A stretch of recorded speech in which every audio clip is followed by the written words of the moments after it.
So this afternoon I did a pre-post and I talked about how I got answers from yesterday's session about Genesis 9 and about Canaan's curse because of Ham and Noah. It was pretty rated R.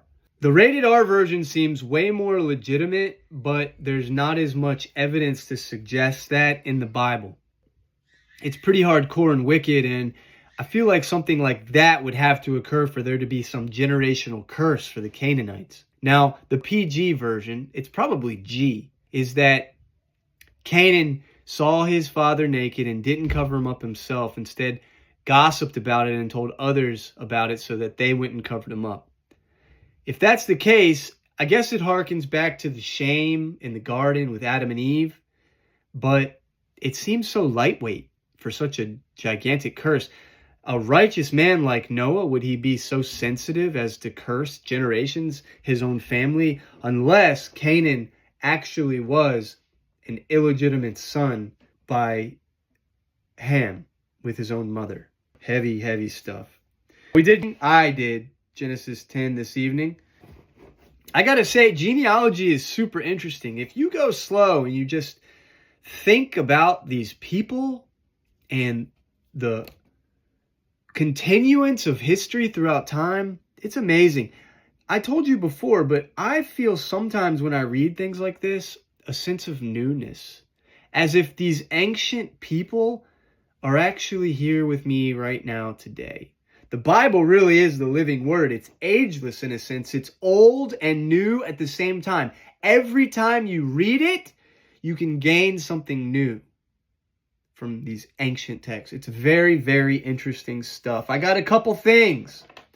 I noticed in verse 3, and the sons of Gomorrah, who is a son of Japheth, the sons of Gomer, Ashkenaz, and Rephath and Togarmah. Ashkenazi Jew. Ashkenazi Jews, aren't they European Jews?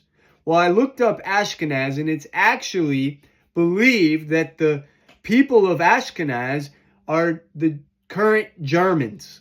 They moved into Europe, and that's where they settled.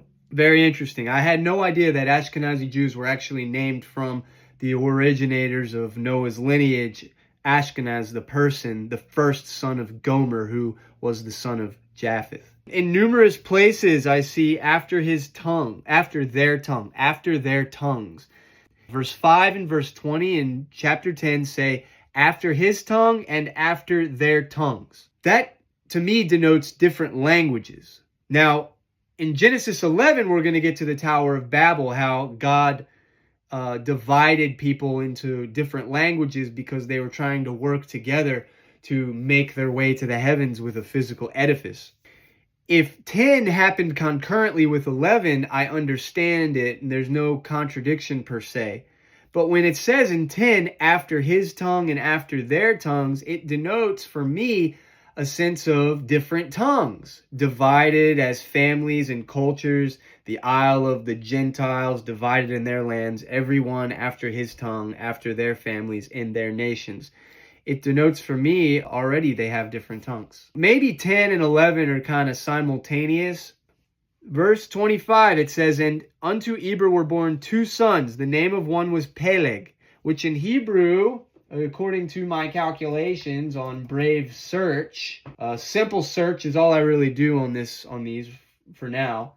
It's division or divider. It's the Hebrew root palag, meaning to split or to divide. Peleg, it says his name was Peleg because in the days of Peleg, for in his days was the earth divided. And I got to thinking, what does that mean?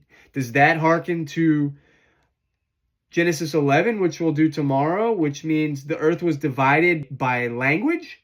Or also, could it be Pangea? This is what I thought. I looked it up, and some people think it could mean Pangea as well. The earth was divided.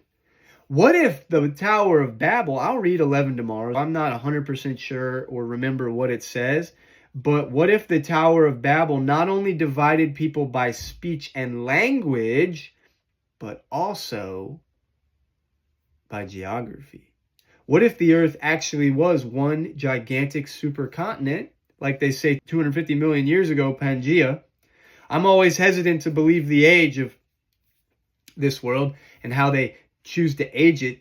I don't really think it has much validity. I think our metrics are all wrong personally. And that's because I'm becoming, as I get older, a fundamentalist in the sense that I'm reading the Bible for what it says. It's straightforward nature. And there's so many more books. The complete 54 book Apocrypha here. Got Enoch and all sorts of stuff in there. Wisdom of Solomon. It's going to be awesome. All sorts of books that suggest there's more to it. More to the story. The more you search, the more it seems to come to light. The earth was divided. Maybe that's Pangea. I hope so. I think that would be awesome. Man, that would be so cool. Imagine the earth just splitting in a gigantic island moving away. Imagine two people holding hands. A fault just opens up between the two of them and they never see each other again. The earth just splits. Amazing stuff.